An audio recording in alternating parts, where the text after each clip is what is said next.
welcome back to Many Tutorials. Today we're going to be working on the second part of our HTML series. We're going to be covering the paragraph tags, the body tags, and the break tags. I'm going to be able to break those down for you, show them how they work, and the best ways to put them to use. Thanks again. You want to know his secret?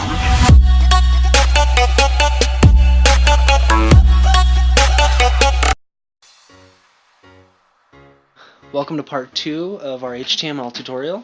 Today we're going to be learning about the body, paragraphs, and break tags. So let's get into it. So first off, we want to add our body tags. Add your opening body tag like that, and then if you want, you could skip a line or a few lines and then add your closing body tag. Make sure you add the slash here, because without it, it won't be able to read your code as a closing tag.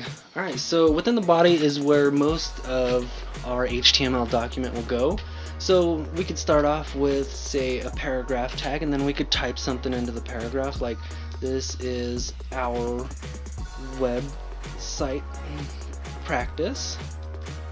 Okay, and then by adding a closing paragraph tag, sorry about that, you can save your document. You can just Control S and save. Alright, so then we have on our page, this is a practice page, sorry about that, and this is our website practice. Alright, so you notice that both of them are on the left side, and that's not really too big of a deal at the moment. We did some sizing and everything in the last tutorial. Alright, so let's add a little more to our paragraph. And with the paragraph tags, we'll get into that a lot later. You could do different things with JavaScript and CSS, and you could call the paragraph tag. We'll go over that a lot more later, but for now we'll just keep it simple. Your paragraph tags outline your paragraph, okay? So let's just add a little bit to our document real quick. Let's see. We will be learning how to create our own website and doing so from scratch. If you would like to learn this, just make sure to like, comment, and subscribe. We will be bringing more tutorials all the time. Alright, so now we can add our closing paragraph tag, and again, make sure you add the slash right here, because without it, it won't be able to recognize it as a closing tag, and it can cause a lot of problems. So say if like you try to do something in italics later in your document and you forget to put the closing tag, your whole document will turn into italics.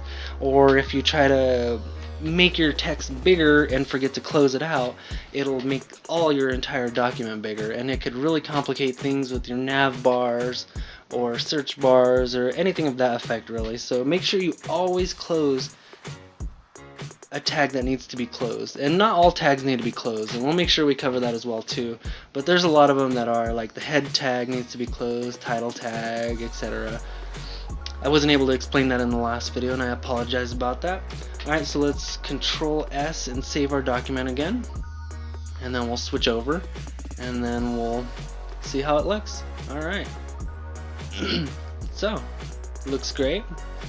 So instead, let's, just to experiment a little bit, let's add a closing paragraph tag here, and then let's add a break tag, BR. And the break tag doesn't need to be used in pairs. You could use a break tag by itself and it'll work just fine. And we'll show you real quick what that'll do. Technically you don't need a space right there. So Control S and then switch back over to your document, and there we go.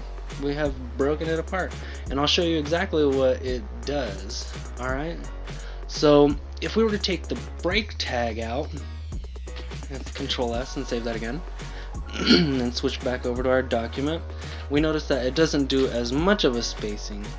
But by adding the break tag, whoops, wrong button. So by adding the break tag, it pretty much gives you like a double space for your document. So if you want a small space or a large space, that's how you do it. Alright, and we'll learn how to indent and everything later when we start getting into the JavaScript and CSS. Probably CSS, that's where it's more likely located.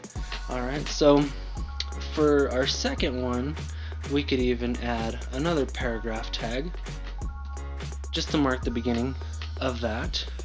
Alright, and let's see, it shouldn't change anything, it should stay the same. Oh, it did jump down a little bit. My apologies about that. So the good thing about that is we'll be able to call that later if we need to. So let's drop that down a little bit and space it so that way our document doesn't get too cluttered.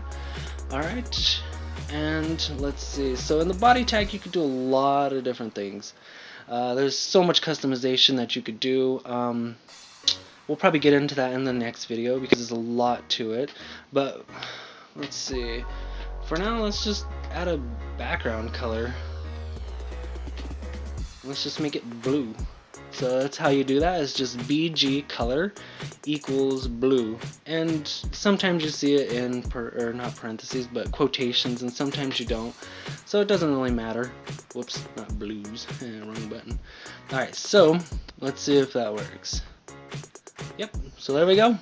We've done a little bit of customization, added some word to our document, added some spacing, etc., and got our background put. So in the next video we'll show you how to add more detail to your document.